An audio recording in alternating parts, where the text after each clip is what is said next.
બોટાદ ખાતે તાજિયાના જુલુસ કાઢવામાં આવ્યા। કરબલાના યુદ્ધમાં શહીદ થયેલ ઇમામ હુસેનની યાદમાં સમગ્ર વિશ્વમાં તાજિયા જુલુસ કાઢવામાં આવે છે, ત્યારે બોટાદ ખાતે મુસ્લિમ સમાજ દ્વારા તાજિયા જુલુસ કાઢવામાં આવ્યા હતા, જેમાં બોટાદ જિલ્લાના તમામ મુસ્લિમ સમાજના ભાઈ બહેનો જોડાયા હતા। બોટાદ ખાતે હિન્દુ મુસ્લિમની કોમી એકતાના વાતાવરણમાં તાજિયા જુલુસ કાઢવામાં આવ્યા હતા।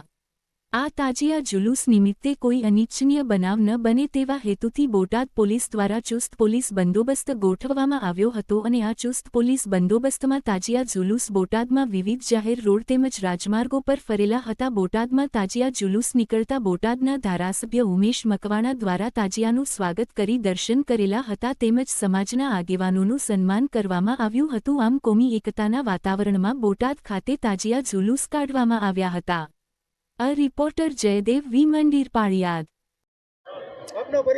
मारू नाम नाथाणी इलियास बाबीभाई, ताजिया कमिटी आगेवान।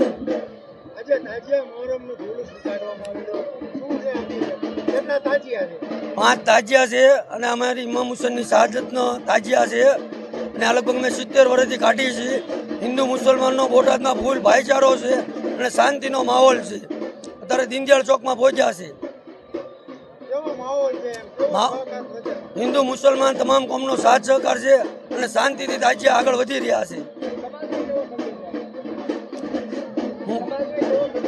संदेश समाज ने मैं भाईचारो संदेशो आपी छे।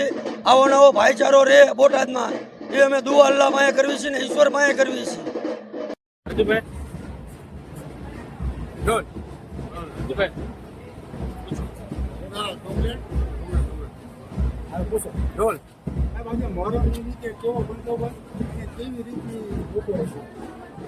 टाउन पोलीस विस्तार में हाल में ताजिया निकली रहा है, प्रोसेसिंग चाली रह्यु छे। तेमां बोटाद जिला पोलीस अधीक्षक साहेबनी सूचना और मार्गदर्शन मुजब हाल में पोलीस बंदोबस्त है ते फरज पर हाजर छे। तेमां एक डीवायएसपी कक्षाना अधिकारी, 2 पीआई कक्षाना अधिकारी, अन्य पीएसआई कक्षाना અને अन्य माणसों हाल में प्रोसेसिंग साथे જોડાયેલા છે। અને જે પણ